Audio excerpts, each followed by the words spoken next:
The overall goal of this memory game is to explore the relationship between spatial language, object knowledge, and spatial cognition.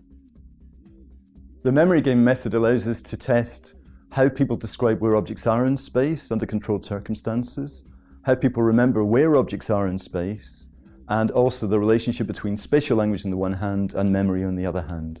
The main advantage of the memory game method is that it allows us to experimentally control variables while also collecting data under ecologically valid circumstances.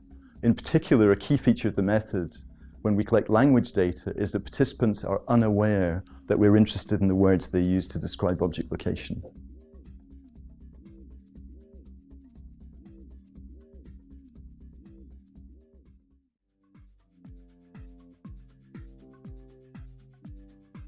Begin the procedure by escorting the participant into the testing room and seating them as close as comfortable to the short side of the table without touching it. Inform the participants that they are taking part in an experiment testing spatial memory. We'll be looking at the influence of language on memory for object location.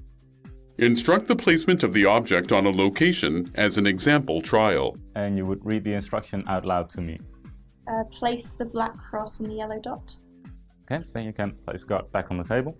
And I'll place the object as you instructed, so in this example, the black cross on the yellow dot. After the object placement, when both the experimenter and participant are seated, instruct the participant to use body language and verbal language to name the object using only 3 words. Then have the experimenter record which demonstrative term the participant uses to refer to the object.